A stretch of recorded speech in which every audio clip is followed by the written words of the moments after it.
Hello, welcome back to Shit They Don't Tell You. I'm Nikki Limo. Hello, everybody. My name is Steve Green. And I would just like to brag that our studio just got another light. So looks much better if you're watching if this on you're YouTube. watching on YouTube, maybe you should take a look at our new light. We do take pride in the aesthetic of the show. Maybe leave a comment about how cool our new light looks so that it helps us in SEO. And then people are looking for cool lighting videos. Yeah, and then people are like, wait, why did this podcast come up? Well, I was just looking for lighting videos. And then, yeah, okay, maybe not. Yeah. Well, you could still do that. Okay. We like it. So a lot of you have asked new questions, and we would like to give you new answers for those new questions. Are you ready for this? Always. Okay, just a disclaimer. We are not experts. So if we so happen to talk about relationships or finance, just know we are not a therapist, a psychologist, or a financial advisor. So I'm pretty good at crypto, though. Don't sue. Gotta say. Yeah, well, I'm pretty fucking good at money management and stocks. I think so. Dude, one of my stocks that I bought at 108 in last March is at 250 now.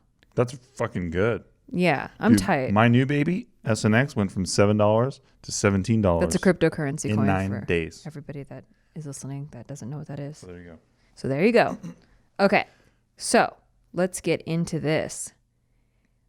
Okay, this one stood out to me. It's in all caps, and it says, "Help, watching your vlogs makes me anxious." It's not usually the response I get to my vlogs. So here we go. Okay, this is my first review of my vlog. Okay. Dear Nikki, please keep my name anonymous. You got it, Nani. We'll call you Hater. Hater Nani? Yeah. Nani Hater. Ever since my husband introduced me to your vlogs, I started experiencing a low-grade anxiety whenever I watch them because I can't wrap my head around how you are so productive. I'm always amazed watching your vlogs and hearing about the things you did in one day, in one morning, in 1 hour. I always wonder how you do so much in addition to shooting and editing your vlogs and Tasty Tuesdays, preparing for and recording your podcast, working with Instagram brands, JK News, Big Mood, acting, Patreon, content, etc. Did I miss anything? Probably, but I won't stop now. And yet, you still have time to work out, meditate, redecorate your home, take care of 4 cats, be a chic wife, sexy time with Steve, and do other things on the regular like bullet journaling, gel manicuring your nails, finishing 1 book a month or more, taking classes on investing and finance. Yourself? I did not. Taking care of plants and probably much more. I swear to God. Because she watches every moment of every vlog then. And somehow after all of this, you're still able to keep up with TV shows like The Bachelor. Oh my God. So not only did I not write this, but until it's worded back to me like this, I genuinely don't think I do shit. I know you don't. I was going to answer this one for you. That was what I was going to say. I'll take this one because she's fucking nuts. It definitely. She doesn't think she does anything, and so she overdoes everything because she doesn't even think she did one thing. And then at the end of the day, when she got everything quote unquote done, she thinks she didn't do it good. That's what we're dealing with, folks. So true. I know. Fuck. So yeah. Called out. Okay. Continues. Right. Okay. Now, I am not what one would describe as a lazy person. In fact, I'm always actively trying to be productive, but I often feel very overwhelmed by just the basic duties of life. I'm 28 and recently married. I have a 9-to-5 work from home job and a small side hustle. But I have struggled with this aspect my entire adult life where I feel like I have no time and I'm left exhausted after the important necessities of daily living alone are done. I end up delaying things I really want and need to do, and I'm left feeling like a failure daily. I do manage to work out twice a week with a trainer, cook healthy meals daily, and get enough sleep, so it's not a matter of health or energy.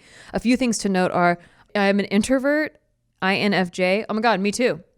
I'm not good at multitasking. I am an HSP. Oh my God, me too. And I'm a recovering perfectionist. You know, I could have written this. I think you did. Maybe I wrote this in my sleep. Yeah. Could you share your tips on productivity, organization, and time management? Do you have any strategies around prioritizing things you get done each day? How do you accomplish so much and still have time for downtime? Full disclosure, it even took me a few days to finish writing this. #help. How do you do it? Thank you. Nani Hater. It's amazing because she doesn't even know how much time you waste as well. I know. She has no idea. She never sees you hunked over the kitchen watching TikTok videos or Instagram videos or whatever, and then snapping out of it after like 30 minutes and be like, oh my God, I have to do so much shit. Oh my God. Yeah. And nobody even said anything to you. I get really they have distracted. no idea. No, I am the biggest procrastinator too. Yeah. No, so, okay, there's a few parts to this I want to address. One, like we said just now, I honestly, until I went to therapy a few years ago, I genuinely didn't think I got enough done in the day. I always feel, and I still struggle with this, where I feel like I'm trying to catch up to the clock. There's like a invisible timer that's counting down in my head all the time. And there's one that goes from 9 a.m. to 12 p.m. So there's like this counter, and I don't know why I think I have to do a bunch of stuff by noon, but like noon is like the deadline for me in my head. And then I never get it done before noon. So I always feel like I didn't get anything done, and then, or that I'm really behind. And then, my other deadline is like 6 p.m. because it's like where I start to get like hungry for dinner. And so I'm like, oh no, I got to get this shit done before I get hungry. So as it starts getting to like 3 p.m., I'm like, there's only 3 hours left. Even though you can work like throughout the night. Like there's no timer. You do have an expiration date. Midnight, you're gone. Oh, that's true. Yeah. So yeah. Yeah, that's true. But yeah, like a lot of this stuff is like I had to figure out what absolutely had to get done during the day. Like what needs daylight hours. Hardly anything needs daylight hours besides going on walks so that you don't get robbed. Yeah. And 2, people are working, the other 9-to-5ers that are trying to get a hold of you during work hours. Like you have to respond to them during work hours, but really they give you like 1 to 3 days to respond. So even that's not like a big deal. So there's that. But 2, I feel like there's a comparison aspect going on, and I also relate to you on this. I swear I'm you. I am you. Yeah, they don't get it. I am INFJ. I am an HSP, and I constantly would look at other people that seem to be getting like so much stuff done, and I'm like, how the fuck do they do that? Why? How do they do that? So I just want you to know that you're always at a different place in life than the people that you're watching. So you're comparing your middle to somebody's end, or vice versa, or whatever.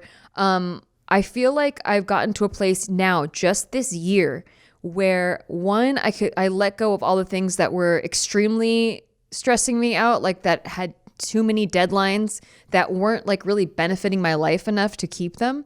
And 2, I have systems in place. So with this podcast, for example, we have a team. Like there's Mark is on our team. Nate does the social media. Like take back that shut up. We prepare the episodes, which is great. That's our job for this. But even setting this up at home is so hard for us. Like usually we have Mark is doing that in a studio. It's a bit of a struggle. So we, really it's just creatively we come up with the theme of the episodes. We prepare if it's a topic, and then like we just make sure that we're present and here when the camera's on. So that's our only job. Everyone else, we have a team for that. And then with Big Mood also, I have a team for that. When we go work on JK, there's a team there. So there's a lot of systems. It's not just me doing it by myself anymore, where in the past it was. Like in the past, I did upload a video every single day that I edited myself. And I was super stressed out. I didn't know how to sleep or eat or when to fit in workouts or anything. I was a mess. There is a part of me that wants to say maybe you have to do that in the beginning when you're transitioning from a 9-to-5 full-time job to your side hustle and like kind of trying to make your side hustle your full-time thing. You will not get very much sleep. It's kind of like a baby that you need to take care of and nurture, and then like eventually it will grow up and do things on its own. But yeah, so right now, if 5 years ago me saw right now me, she would be super overwhelmed. Yeah. So don't compare yourself. And then some tips I have are definitely a bullet journal. Also, I read this book, reading's a thing, like make time for reading and meditation. Somehow it gives me more time. I don't know how it works, but it makes time go slower after I meditate or read. It's very, counterintuitive because you would think having clarity, I think, gives you a lot of time. Leeway. Yeah. Because I think too much time is soaked up by that mental confusion. That's why I always tell people, if you're going to write a script or whatever, do an outline first, because then you always have the strength of clarity. You can go back and look at what you intended. Yeah. Even when you get the most stuck and twisted up and all this bullshit everyone says, I got writer's block, all this shit. I'm like, no, what were you trying to make? What were you trying to do? It really helps you go one step at a time. Clarity, it just greases the wheels for everything else. Yeah. So definitely make time for meditation. I even today, I struggle with sitting still for that long, feeling like I'm wasting time. But I swear to God, it makes me feel like I have so much more time because I'm so much more present in each activity that I'm doing. So how do you design a system though? Like for her, like how would you? Wait, like I'm not done. Oh, sorry. I'm almost there. My second biggest thing that I incorporated last year was I read a book. It's called The 4-Hour Workweek by Tim Ferriss. And that one's a really good one about time management and productivity and living and like creating your dream life basically. But really he hones in on those two aspects. And the thing that he brought up that I had learned about, but I totally forgot about was Pareto's law. Have you heard of the 80-20 law? Where basically 80% of your income comes from 20% of what you do. 80% of the things that bring you joy comes from 20% of the things you do. It happens everywhere. Like almost everywhere you look in life, there's the 80-20 rule. So basically he encourages focusing on, like you have this long list of all the things you have to do. What's the 20% that brings you the most wealth, the most joy, that contributes the most to your life? Focus on those things. Get those things done. I usually make a list in my bullet journal and then I just put an asterisk next to the two things, just two things that need to be done that day that are contributing to the majority of my income and my well-being. And as long as those two things get done, you're golden. Everything else is just icing on the cake. And I've found that just conquering those two things, everything else just seems to get done. And when I take the pressure off of getting everything on, because what I used to do was put the same amount of pressure on everything. Yeah. Everything was equal amounts important. And so if I slipped on two things or You're three things, devastated. I'm so mad and I feel so behind and I feel so guilty. And you would lose time because of that. Like you would spin out and you would lose time because of that. Yeah, I would have anxiety attacks and I would spin out for sure. So now it's much more chill. And every time I feel, and I do still have a habit of overcomplicating things, I'm constantly trying to simplify and get more simple. Yeah. But what happens is when I clear things off my plate, I get so inspired. There's like all this room for creativity. It starts flowing, Yeah. Everything starts flowing in because there's the clarity. Yep. But then I add all these new things on my plate because I'm so excited to do new things. I know. So it's a balance. It's always going to be a balancing act, I think, for me at least. So how would you create a system for her if she's just getting going on this new idea? Exactly that. I would list out, well, first of all, also you have a 9-to-5 job. So obviously unless you plan on leaving that fairly soon, you have to get that stuff done. I also don't think you should compare because I don't have a 9-to-5 job. So all of the stuff I do is like circular. Like I do things during the day, but then I'm also vlogging them and then I'm using those life experiences and putting them into a podcast or, whatever. It's all like kind of combined. I don't have like a separate 9-to-5 job. So give yourself a break, but get that stuff done. And even within your job, I would say you could probably look at what the 20% of all your of 80% of your productivity is coming from. And 80% of the stuff you do is only contributing to 20% of your outcome.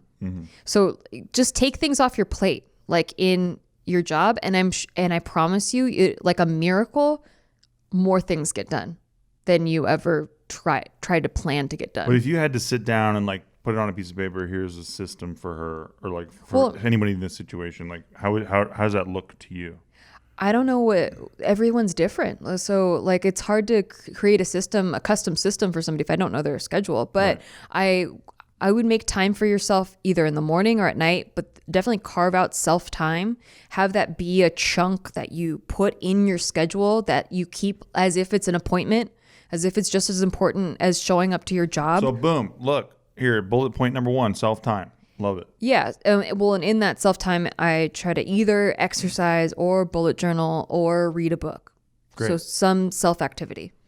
Then you do your work and you try to focus, set your schedule up so you're focusing only on those 2 huge items and all the rest, like let it work itself out. But I try to work for 4 hours straight without interruption. I think that 4 hours, or telling myself at least to work for 4 hours straight without interruption, you get the most done. You get into a flow state. Yes, the momentum. What hurts a lot of people is interruptions. Getting interrupted by Instagram or social media or a text message or phone or an email or whatever. Companies have even done studies and shown that the more that you get interrupted for breaks, the more time it takes you to start working again. Yeah, it's not good. And you can't achieve that flow state where it feels like everything's effortless. Which is why companies are trying to get rid of breaks, and they should. That's what I'm trying to say. Well, in California, I believe you get a break every 6 hours. So if you did concentrated out 4 hours of work, you would make it in time for your break. There you go. So do that. People I worked with took smoke breaks every 30 minutes, by the way. But yeah, go ahead. Then meditate on your lunch break. And then, I don't know, fuck around the rest of the time, because like when you just focus on the two major things, the rest of the little things, they'll get done so easily. And then you'll just have all this extra time. And that's when you can work on you. I'm not going to encourage you to work on your side hustle during work hours, but if you have extra time left over, I mean, I would do that. Yeah. I would sneak it in, and then make sure when you're doing your side hustle, you block out the same 4 hours of time. Give yourself, I heard this saying that's like when you're first starting a business, treat your business like a job until it pays you like a business or something like that. Treat your business like a job. Yeah. Yeah, until it becomes your business. Until it pays you like your business. Yeah. Yeah, because you have to treat it. When you're self-employed, you got to get even better with time management than you've ever been in your life, because you don't have a boss. You don't have people telling you what to do. You don't have people telling you to show up whenever. You have to set your schedule. So you need to treat it with the same level of importance as you treat your job. And you set a schedule and you show up for work and you work on your side hustle. And how do you get things done at work? Straight. You have deadlines too. Yeah. I think deadlines are the biggest fucking help for me personally. If I give myself a deadline, I will hit it. Yes. If no matter what, everyone knows that about me. If I get a deadline, I'm hitting it. So that's something that if you know that you will be accountable like that because you don't want to let anybody down, and so you know you can use that to your advantage, take note of the way that you work and exploit it. Yeah. And rest. I know you said you get 8 hours of sleep, but I have a really hard time taking a day off. Like a really hard time. Yeah. You're more miserable after a day off, frankly. I am. Unless we're on vacation and it was like planned. Because it's like, I only have this one day off. Like there's so much personal things I want to, many personal things I want to do. So many candles I want to make and stickers I want to print. Do I want to make candles, or do I want to make stickers, or do I want to paint my nails, or do I want to, organize my closet? Yep. Do I want to go furniture shopping for 3 hours? Online? Yeah. So good luck with that. But I just want you to know, don't compare yourself. And also, one thing that really helped me in therapy when I was having a hard time with the comparison aspect was she asked me to tell her things about my life that I liked. Yeah. So I was like, well, I love my husband and, I love my cats. And she's like, well, where do you live? And I was like, we live in Studio City. And she asked me some questions about my life and basically made a list of all the things that I like about my life.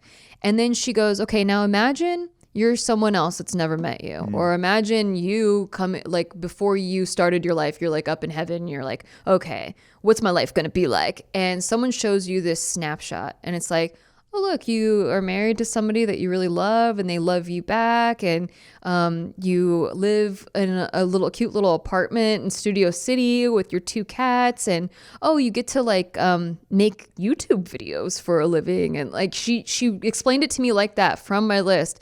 And I was like, oh, shit. Just like you just reflected my life back to me. Like, do that for yourself, and I think you'll find that you do a lot more shit than you give yourself credit for. Because of the type of personality that you are, perhaps. Yeah. You cannot give yourself any credit ever, and that's what I go through with this chick all the time. Is I have to remind her of all the things that she's doing really well, and that seems to help a lot. Yeah. But then sometimes you're not in the mood. It's true. Not down to hear it. Nope. It doesn't fucking matter. I'm just a self-hater and I want to hate, and that's it. You could have won a fucking Marconi award and you're like, nah, fuck you. Journaling helps with that too. At the end of the day, journaling and trying to remember all the things I did and writing them down as if I'm documenting it in my head. I'm like, oh shit, I actually did get a lot done. Dude, Nikki's the only person who I think would win an award and be like, she'd go up to the podium and be like, thanks, I'm really busy. And then she'd walk off. I've never won an award, so. Well, that's true, but I had to imagine it, Yeah. You have to go to that place. You have to stretch your imagination. Place, yeah. Am I wearing something pretty? Beautiful. Yeah, you look beautiful. Oh, okay, good. You're wearing bright red. Okay, good, because I'm going to need those pictures for the gram. And I understand. As long as someone. I also like that certain emerald green on you. You know that? Oh, I like bright red on you. I like emerald green on you. And I like black on you, I think. Yeah. Those are maybe top 2, red and black. Yeah. I like that emerald green. But you I also like that navy blue on you a lot. Okay, so that's a lot of colors. Wow, yeah, remember that bathing suit, that navy blue bathing suit that I liked? Yeah. I have it still. Yeah, I like it. Next time we can go on an actual vacation, I'll wear it. That'd be sick. Anyway, Anonymous, I hope that helped. And I wish you the best. You got this. I think your black bathing suit's my favorite, though. I like the black one, but it hurts my shoulders. Oh, I know. That's too bad. So that's why I wear the red one a lot. I get it. Okay. Oh, I like the red one a lot. Yeah, the red one's good. Next, I want to hear about icy scripts. Okay. Hey, Iceman. What's up, Icebreaker? What's up, guy? How are you? First off, you two are so good to my fucking brain, dude. I love y'all. My name is Isaac. Oh, it's spelled differently. It's spelled Aizik. Oh, that's not classic at all. But it's a new Isaac. He says pronounced Isaac. Okay, new Isaac. And I was just wondering if we could get a little bit of insight into Steve's script writing process. I've been very interested in all things behind the scenes when it comes to media, and I always wondered how a script should be structured. What works best for you, Steve? Thank you. Sorry if you covered this. I'm a fairly new listener, but I'm obsessed. No, you're good. So, okay, I'll try to be as interesting as possible about it. Yeah. Get the book Save the Cat. That's probably the best book about screenwriting you're ever going to read in your life. And then every time that I go to write a new script, I read it again. I've read that book for I've probably written 15, I think, screenplays at this point. And more series than I can even fucking tell you right now. I wrote 2 cartoon shows seasons. And so, yeah, every time, though, that I go to write a movie, I got to read that book again because it just helps you so much with the structure. And really, it's just about nailing that structure, but having something. And this is what's so great about that book is that Blake Snyder talks about having like your elevator pitch ready to go. Like, am I going to tell a movie that's interesting? Like if Nikki names a movie to me right now, go ahead. Garden State.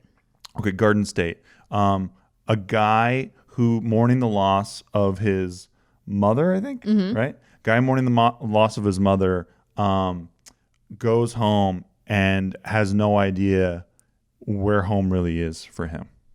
You know what I'm saying? Yeah. And if you can just take something that you know and make it sound more interesting than maybe it even is. That was really good. Thank you. I can do that pretty good because I really challenge myself. Almost like I remember my sister when we were growing up, I knew she was going to be a veterinarian because she used to sit there with flashcards. Yeah. And she would memorize every fucking single bird. Yeah. And like she did it on her own because it was fun. The 10,000 hours of to be a master. Yeah. Exactly. And I do that with movies all the fucking time. You can ask Nikki. It's kind of annoying sometimes. Yeah, it's pretty annoying. Because we'll be watching a movie and I'll literally pause it. He'll be like, oh, 20 minutes in. 20 minutes in, they're doing this. Okay, cool. Because I love this shit. I fucking love it. You'll start to see the formula behind every movie. How it's structured and everything. It's one of those things that it sucked to begin with when I first started to see the structure of everything because I read this book, which is what I'm telling you to do.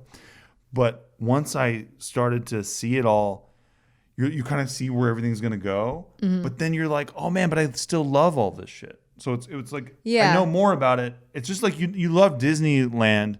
Like, but even when you go underneath in the tunnels and you see the way it was all built, you're like, I still love it. Yeah. Like actually. That's how I felt about stand-up comedy. Oh yeah. Actually. Yeah. The more you did it, the more you loved it. Yeah. It's like, I used to sit in the audience and watch all the other comics and laugh at everything. And I knew how it worked, but it was still like be magic tricks, you know? But then once I learned how the magic is and like I did it over and over and over and over again, you start to like, it takes a really good magician to like really trick you. Yeah. And so you just appreciate like when a really good person's on stage. Yeah. And all they're doing up there is telling stories or trying to tell jokes, but usually they're stories. And that's what you're trying to do, right? You're trying to tell a story that's like in you, that's got to get out of you somehow. Like Nikki has this great quote that Nikki said, don't die with your music still in you. Dr. Wayne Dyer said this. It's a great quote from Nikki. But yeah, no. So take your idea and then just start to, give me that elevator pitch. Okay. Before you even sit there and write your whole movie, give me like, what is the core of your movie that's going to make people go, I want to watch that shit.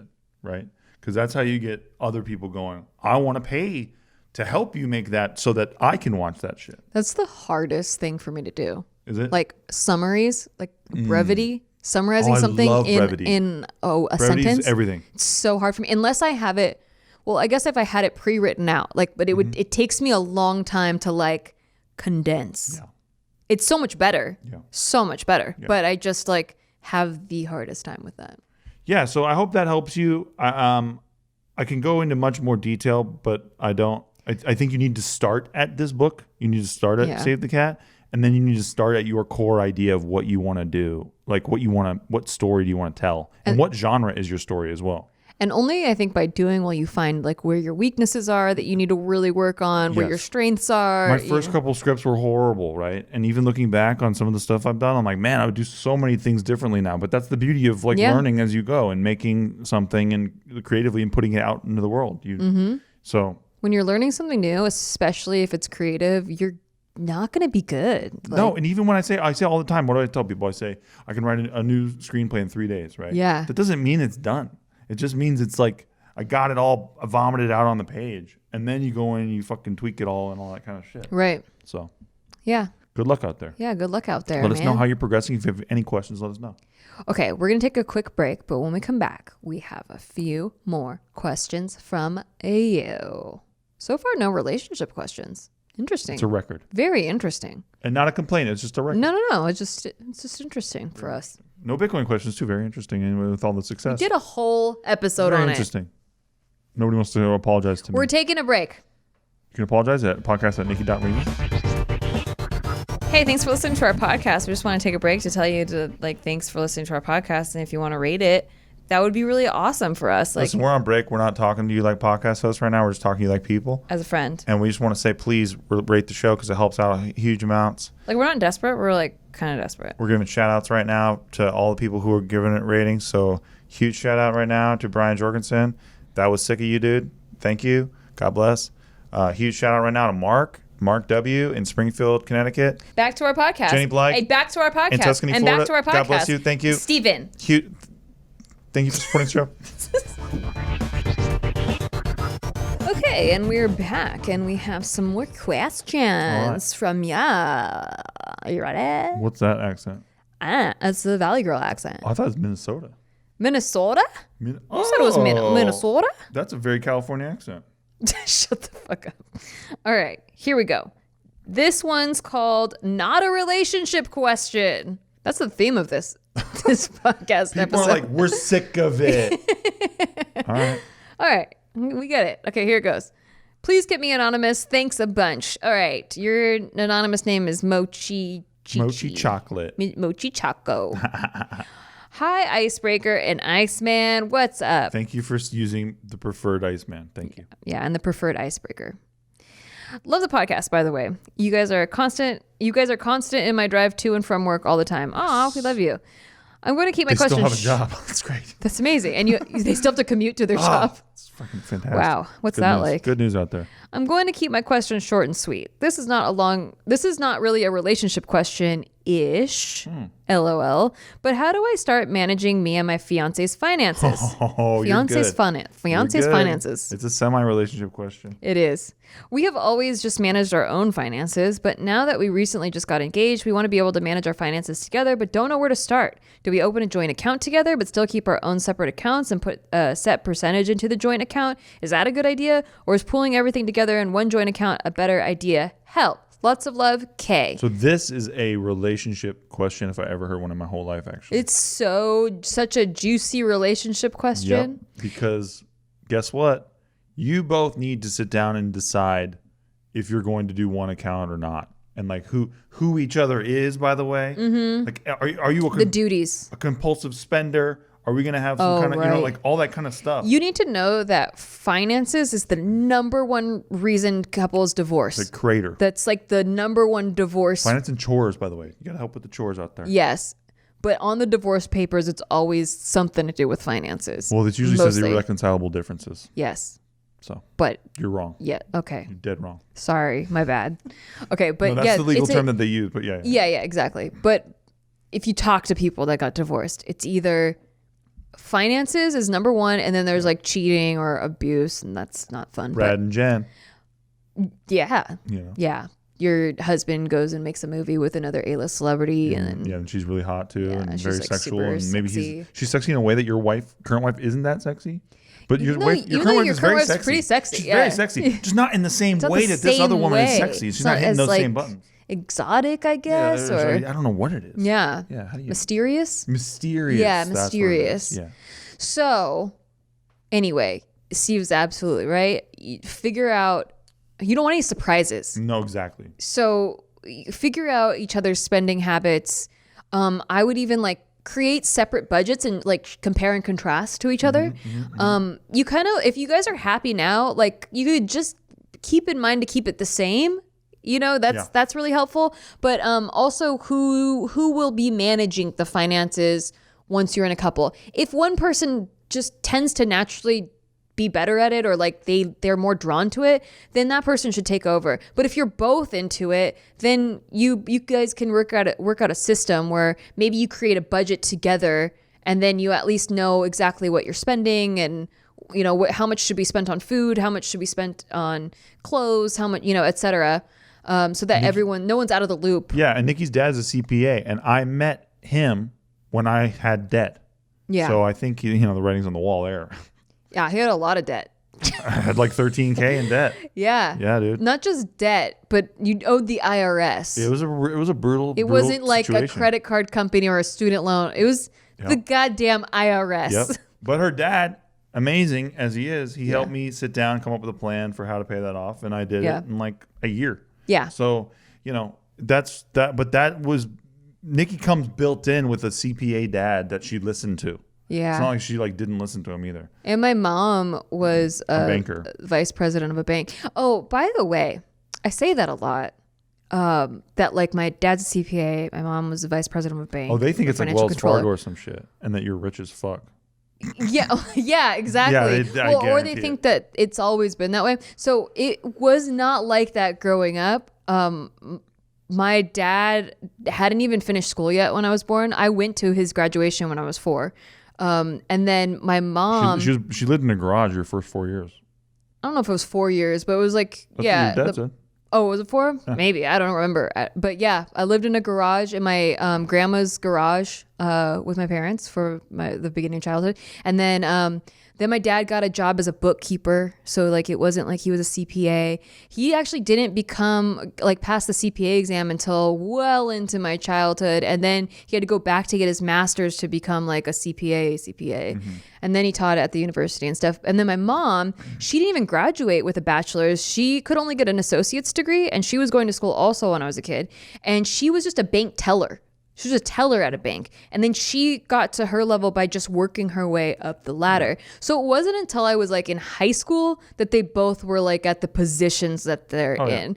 But they learned a lot along the way. So they fucked up a lot along the way. And we were poor and I didn't know it. It was like that kind of thing where like I just didn't know why everyone else had really fancy houses. I just thought they had fancy houses. I didn't know we were poor and like, they had like regular. And let's be real. We all know. I mean, your mom has an associate's degree. Yeah. We all know how she got those bank jobs. You know what I'm saying? you know what I'm saying? Yeah. Hard work. Really hard work. Yeah. And loyalty. Yeah. Yes. So anyway, so they didn't like, it wasn't like growing up, they were like so in their element and like really drilled it into me. It was like, we fucked up a lot and here's how to prevent. But they're honest about that. Yeah, they were. That's huge. Because when shit was not working out in my household, my parents would lie.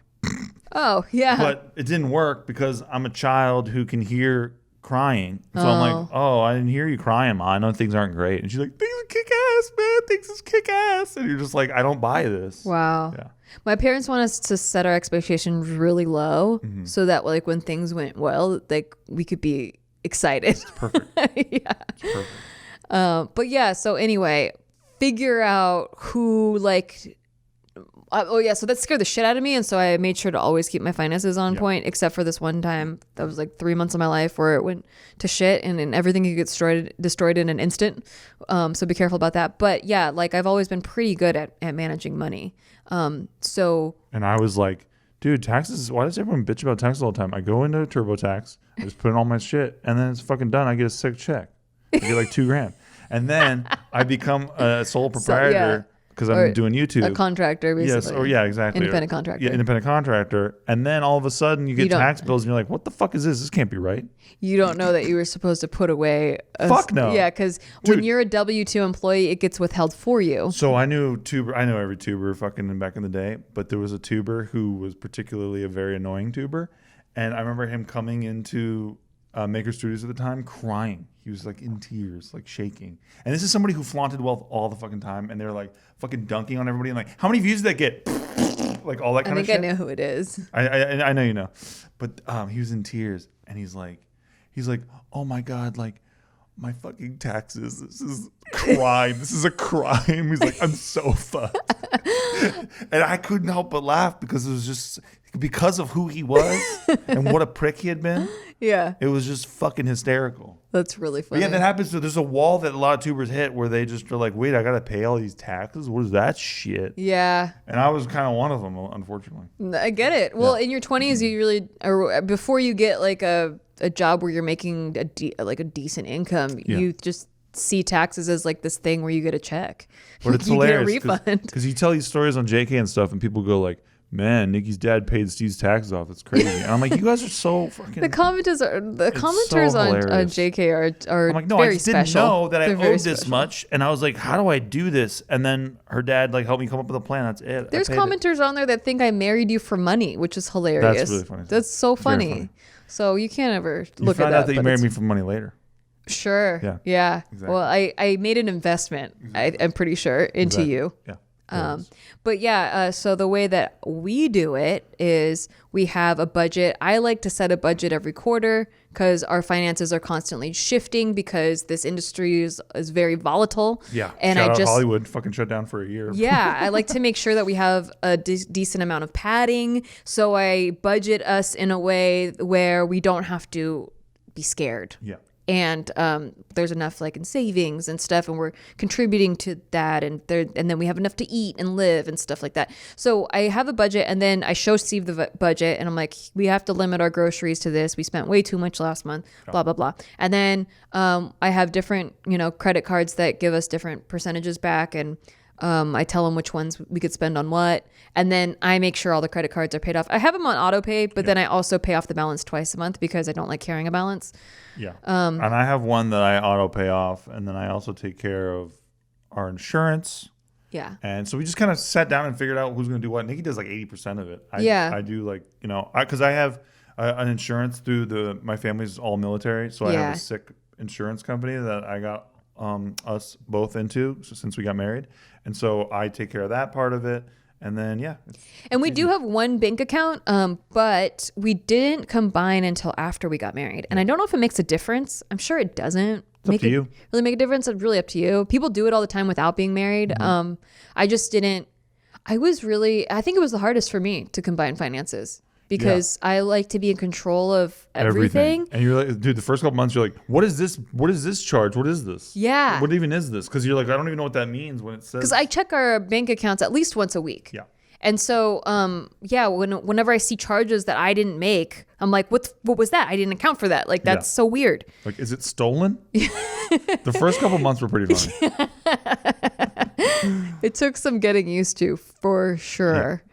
But once I don't really buy anything though, so I think now it's pretty cool. It's pretty cool. Like the most he spends money on is Bitcoin stuff. You know what I'm saying? So he asked me like, how much can I spend on this? And I go, you can spend this much. Yeah, exactly. Yeah. It's because we sat down and we went, hey, if we're gonna make a move that's a certain amount of money, we have to tell each other. Exactly. Which is, usually really like healthy. over $1,000. Yeah. Maybe a little. Or like $500. Yeah, over $500. Yeah, so good luck with that. It is like a little bit weird in the beginning, but once you get a system down and you really establish your roles, it's so smooth. You're good. And everything that can be on auto pay, just put on auto pay. I like how it's 500 for me, but it's 1,000 for you. That's what you just basically said. You're like, I think I only tell him if it's over 1,000. And I'm like, I'll tell her if it's over 500. That's literally what just happened out loud, guys.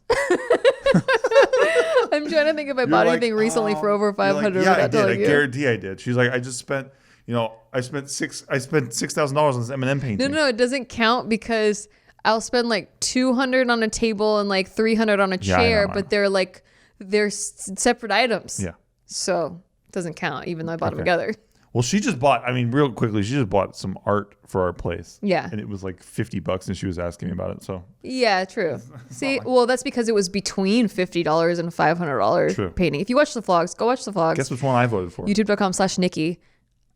You voted for the cheap one. Right. And I am so thankful because I don't think I could.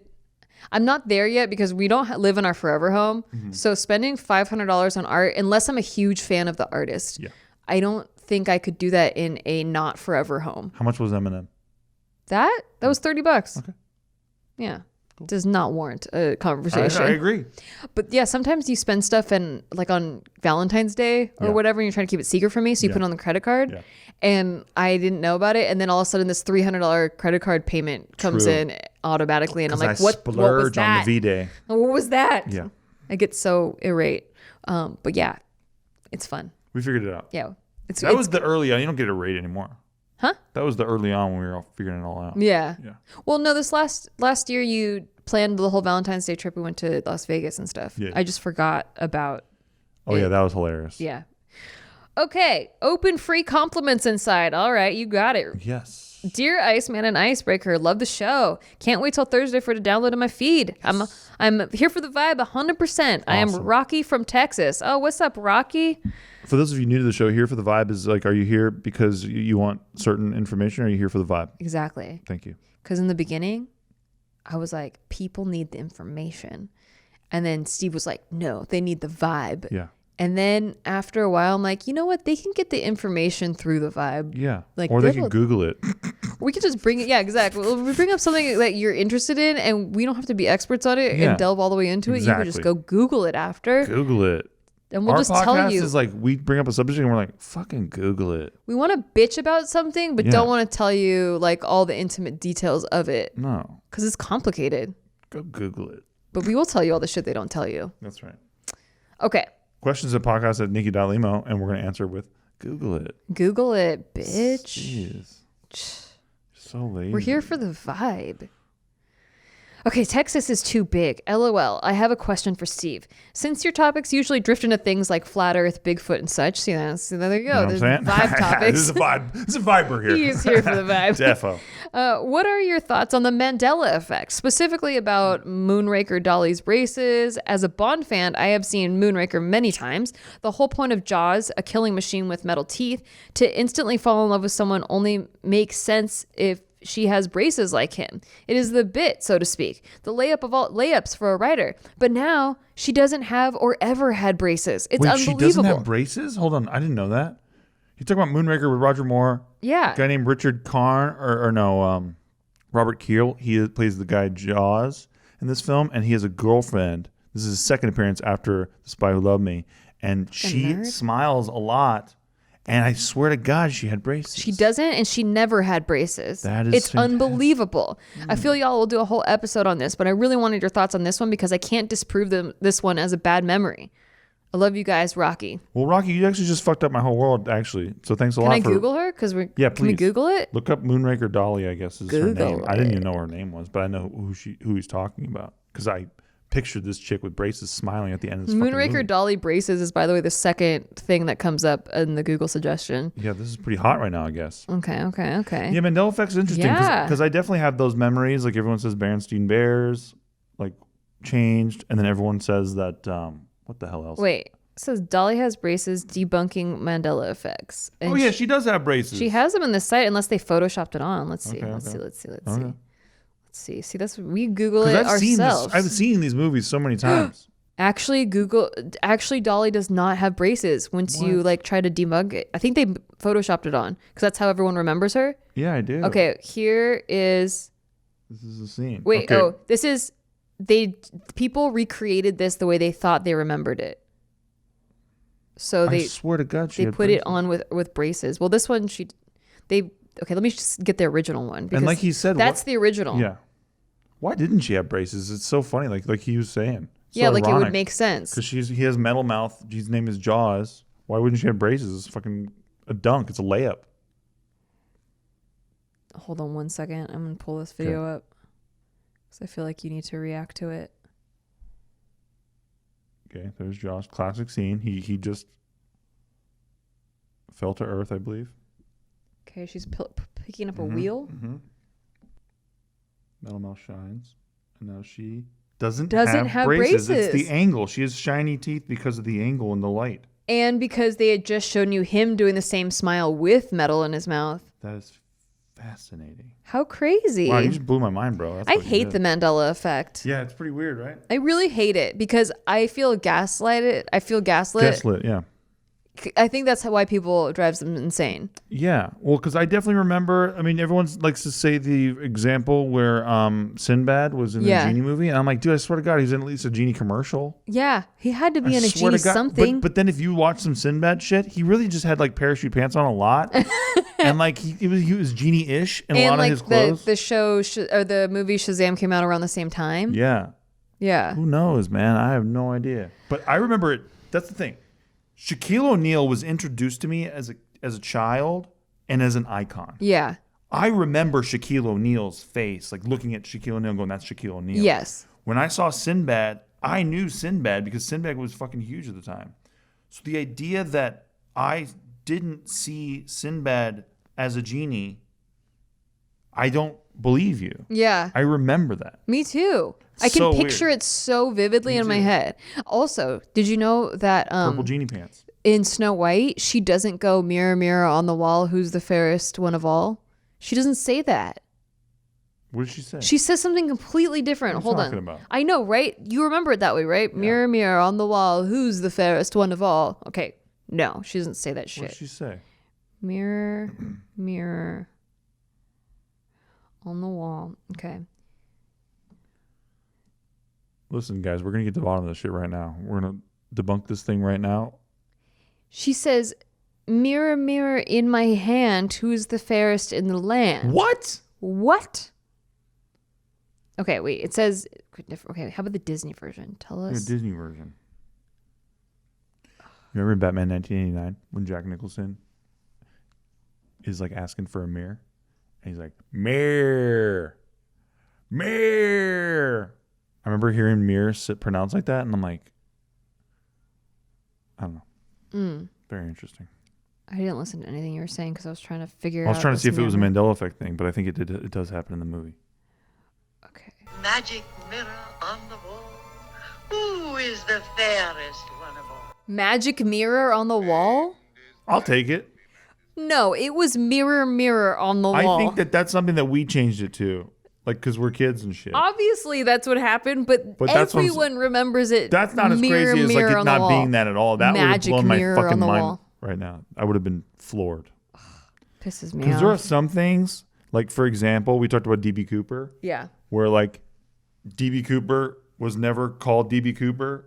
And like some journalists afterward just called them DB Cooper, even though he was called Dan Cooper on the flight. Okay. And everyone talks about him as DB Cooper, but that's not a Mandela effect. Yeah, but you can go back and you can see where the change happened. Yeah. But for this one, everybody, even when I was just pulling up trying to find it, there were articles where they quoted her as saying mirror, mirror on the wall, and the article was about something completely different. But they were just quoting the queen, and they quoted it mirror, mirror on the wall. Because that's what everyone remembers. Yeah, everyone repeated it. Like mirror, that. mirror on the wall. Yeah. So who changed it? Well, it could be we just watched it. We all saw the same Animaniacs episode where they had. Yeah, exactly. You never know. That's true. I love Animaniacs. Same. All right. Let's see. Next question. Sorry, we kind of did an episode on Mandela Effect just now. Right? It's not very many other. We'll go deeper on this. This is good shit, buddy. You just blew my fucking mind on the braces thing. Yeah. I appreciate that. Yeah, I will. Maybe we'll do a whole episode on Mandela Effect. That's pretty interesting. Okay. Should I stay or should I go now? Is the title of this classic question. Song as well. Yes. If I stay, there will be trouble. If I go, there will be double. Okay, you two are in you two are relationship and life goals. Thank you. Thank you. Love the show. I've been married for 5 years and have a great job that pays well. Good for you. Hell yeah, dude. My wife wants to move to Texas to be closer to her friends and family. I'm not completely opposed, but I really don't want to leave my job. I'm fully vested, have great insurance and benefits, and it's hard to just start all over in a place I've never been to. I want my wife to be happy, but I also don't want to end up at a crap job that pays less. Any advice would help. Ooh, that's hard. So he's financially driven and the wife is more, what do you call it? Well, she wants to be closer to her friends and family. Yeah, so she's more like personal driven. But it doesn't sound like he has any friends or family there. Oh, right. He says he's never even been there. Oh, right. So like you're asking someone to completely uproot their life because you want to go see your friends and family. That's hard. Pretty good argument, though. And to leave their job. That's hard. That they've built, that they really like and enjoy. It depends on what you derive your satisfaction from more. Do you derive it more from your ability to create income and really love the work that you're doing? Or do you derive it from making your wife happy? You know? Because you gotta choose, by the way. You have to choose. It's one or the other. I just think that maybe she should compromise a little if it's really gonna hurt you.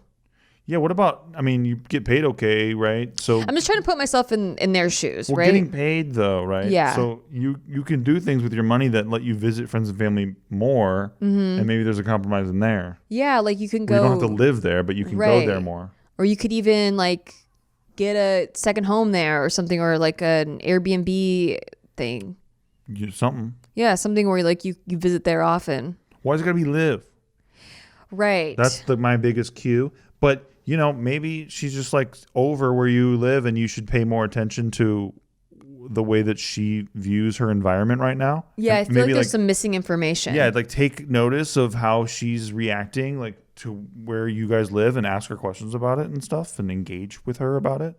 Because there's just something. I think if you can get on her page and understand why the move to Texas, maybe you'll be excited about it too. But if not, then maybe she'll see it more your way, where you're like, I don't even know why.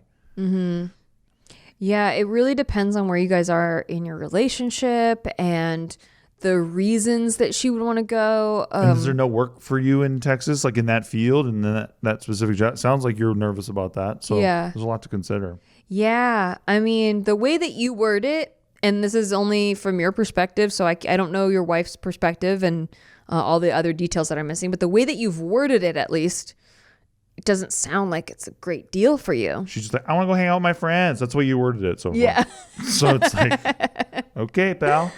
Yeah. It's not that good argument. So we kind of have your side here. Mm-hmm. And I don't know. Why can't her family and friends move there? Yeah, or what's up with that, right? Move closer to her. Why? What's under that, right? Why does she need to feel the need to be with friends and family right now? Has she been in quarantine for a certain amount of time? Does she feel very alone? Does she feel isolated in a social circle? Like, does she have a falling out with friends where you live? Like, there's all kinds of shit that I have questions about. Yeah. That I wish I knew more. Not enough information, but we wish you the best. Yeah, I seriously. really hope that you guys can work it out. 5 years is a long marriage and communicate with your chick. Communicate with her. I'm sure you are, but I'm just saying, like, you can always do more, I'm sure. Yeah, communication is everything. Yeah. Good luck out there. Okay, this one. Should I trust my boyfriend after he deleted his texts? P.S. Please keep me anonymous. Okay. First off, I started getting into your podcast during the beginning of quarantine and absolutely love it. The dynamic between you two is hilarious, and I love that you two can be both so entertaining and goofy, but you aren't afraid to dive deep into topics. Oh, we love you. Thank you. I've learned a lot more than I expected, like building a credit score, and had a lot of laughs listening to you two. They're here for the vibe. But they also get a little bit of information. How about that? Yeah. Thanks for being such an awesome couple and getting me through some tough times this year. Also got into Big Mood, which has been a big help in both just boosting my mood and also giving me the big sister type advice. Our biggest competitor, by the way. Wow. Chief competitor. Brought up on the show. I come from a conservative family, so your podcast is like the big sister I've always wanted when I felt like I couldn't talk to anyone in my family about my personal life. Aww. Backstory. You could skip this and go to the problem or just read on your own time and sum it up. Okay. Her and her boyfriend have been together for 3 years. She's 25, and he's 32. Past year, they were on and off a few times, and when they weren't dating, never cared if he talked or slept to other girls because they both had the right to talk to other people while they were single. Got into a fight in October, didn't talk for a week. During that week, he met a girl at the gym, got her number. To make things weirder, she knows this girl because she went to the same school as her growing up, and she's always been very flirtatious and comfortable around guys. After her and her boyfriend got back together, he never told her about this girl until they were both lifting and saw her at the gym, and then he went up to her and said hi. I asked why. He just went up to her and said hi, and that's when he brought up that they're friends and she's been over to her house and all this stuff. I was caught off guard and upset. He didn't tell me it was with the girl the week that we weren't talking, but he swore they never did anything. They were purely just friends. Even if they were physical, I wouldn't have been upset. It just felt weird that he never thought to mention her, considering he knows that I know her and only told me after I questioned why he went up to say hi to her at the gym. Later that day, the girl messaged me on Facebook saying, "Oh, hey, I saw you at the gym. I thought that was weird because we aren't friends." After some small talk, I asked if my boyfriend led her on or if they're actually mutually friends, and she said they were just friends and that she was going through a divorce and he listened to her and he was a great guy. I took her word for it and told my boyfriend that I'm not mad at him or this girl. I'm just not comfortable with them still texting or hanging out now that they're back together, considering now that her and her boyfriend are back together, considering they met while they were both single and looking for someone to talk to / be with. I never been jealous like this before, and I've always trusted him when he's talked to or hung out with girlfriends he's known for years. I just felt like this particular situation is different and made me super uncomfortable considering when and how they met. I think, you go with your gut here. You're good, chick. He opened a channel with this person and you're trying to ask for it to be closed because the channel was opened entirely because you weren't in the picture. Yeah. So here's the problem. So that was the backstory. Okay. Here's the problem. My boyfriend pulled up a picture of a puppy this girl had texted him the other day, and I was thrown off hearing that they were still texting. I had his phone in my hand, and I immediately went straight to their text, which I've never done in my life. I've never looked through his phone. Holy shit. Yeah. I've never looked through his phone at all until that moment. And I saw that they were sending pictures of what they were doing earlier in that day. And she asked if I was with him because if not, she wanted to hang out with him if he was free. And let her know. No, she wanted to ask if I was there and let her know we aren't friends. I was so upset seeing this because I told him before I didn't feel comfortable with this. He then defended it, saying that she had asked him out, not the other way around, which I responded, why does she think it's okay to ask you out? Correct. Exactly. Good question. It also felt like he never planned to tell me this girl asked to hang out with him. Obvi. I asked him if I could see their conversation because I felt like something was off, which again, in the 3 years we've been together, I have never asked to look through his phone ever until then. You sound very reasonable. He got super defensive and said I should just trust him if I love him, and then proceeded to delete their entire conversation. That felt extremely sketchy to me and hurt me a lot because I felt like he was gaslighting me by saying I'm in the wrong because I have no reason not to trust him. He kept honing in on the fact that they weren't physical, but I kept saying I wasn't accusing him of that. I felt betrayed, and that they were still talking after I already expressed to him I was uncomfortable with it. This chick is fucking cornering your dude. Yes. Come on. And now I'm just even more convinced there was something in their conversation he was trying to hide from me after he deleted it. Duh. Question. I've never been jealous or insecure like this before, and I'm starting to question if I'm a bad girlfriend for asking to see his phone and not trusting him, or if that's a normal reaction for me to be questioning things, considering everything leading up to that point. He texted and called me saying stuff like he loves me, I'm the one who sabotaged the relationship, and he shouldn't have to prove that he's innocent. What would you have done in this position? Do you feel like it's wrong to ask your partner to see their messages between them and the opposite sex? How would you respond if they deleted everything so you couldn't see it? And what am I supposed to do right now? I haven't been responding to him because I feel so confused on how I should feel and what I should do or say. I would really appreciate an outside perspective on this. P.S. I know this is a long email, so if you do decide to delve into this, I really, really appreciate you taking the time to read it and give me advice. It was good info. Dude, this was a lot of good info. It was very well outlined. Very concise, actually. Yeah. You're not crazy. I know how it feels though to be in that position where they're trying to make you feel crazy because you snooped from my phone. You don't trust me. What the fuck? I don't get it. Like you're doing the bad thing because you snooped, and it's like just because there's cause doesn't mean you should go through my phone. And it's like you didn't go through their phone. You asked if you could see. Yeah. His conversation because he already violated a boundary. Yeah. You set a boundary. He agreed upon it. Mm-hmm. He said, I agree. I will not talk to her again. And then he broke that boundary. He crossed that line. Rather brazenly. And Look at her puppy photo. When you called him out on it, he deleted the entire conversation. Very sketchy. Like if he has nothing to hide, then he should just say, no, you can't look through my phone and not delete the conversation. He deleted because she doesn't trust him, Nikki.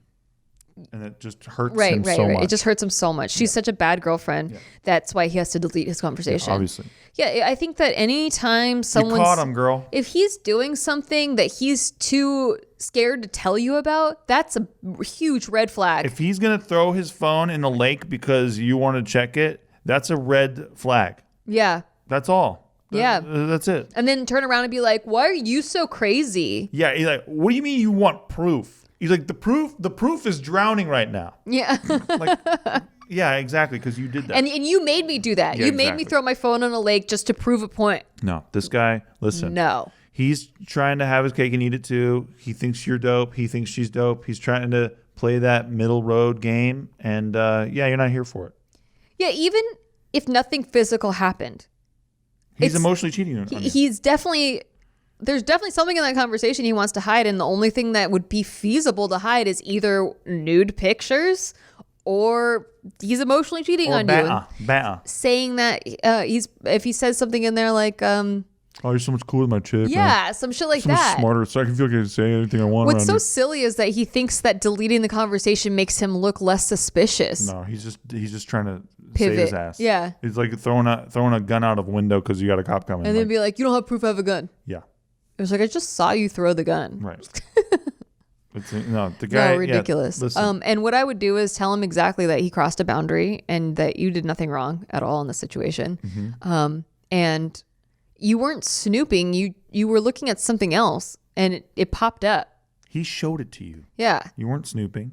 Then you asked him if he's still communicating with the chick that he said he wasn't. And he obviously is. And then he deleted the conversation. Yeah. So you have every right to believe that it was shady. And now he wants to put it on you. And he should be the one apologizing right now. Yes. And instead Groveling. he's putting it on you. I'm so sorry. Thank you. Goodbye. Yeah. See ya. Be like, you know what? Have that girl. You know, honestly, he doesn't deserve you. You should send him audio soundbite of the breakup button being pressed. Yeah. And we will provide that right now. We should do an episode where we break up with people for like you give us your situation, we'll break up with the person, and you just send them a video. Clip. Yeah. And then let them know the hashtag shit they don't tell you, and then let them know to promote it. Yeah, let them know that you're just here for the vibe. That's fantastic. I like that idea a lot. Yeah, it's great. It could be really destructive as well, which I really enjoy. It's great. Yeah. Perfect. Yeah.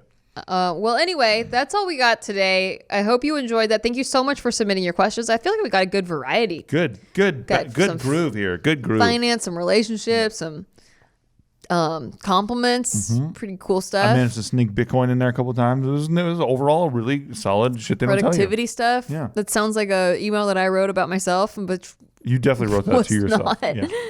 Yeah. Anyway, we love you guys. Hope you enjoyed this. Hope you rate us 5 stars. Please, and all that it helps stuff. so much. And Also, tell your friends about the show. It helps a lot. it does help a lot. Share it with your friends, And, your bestest friends. And we also do a special show called Should They Tell You After Dark After Dark on our Patreon. Patreon.com/sticky STIKKI. And it's just like the show right now, except that we get pretty intimate about things that are currently happening in our lives. That we're currently trying to figure out that no one told us. Yeah. Yeah. So there's thank you. that. See you next week. Bye. Bye.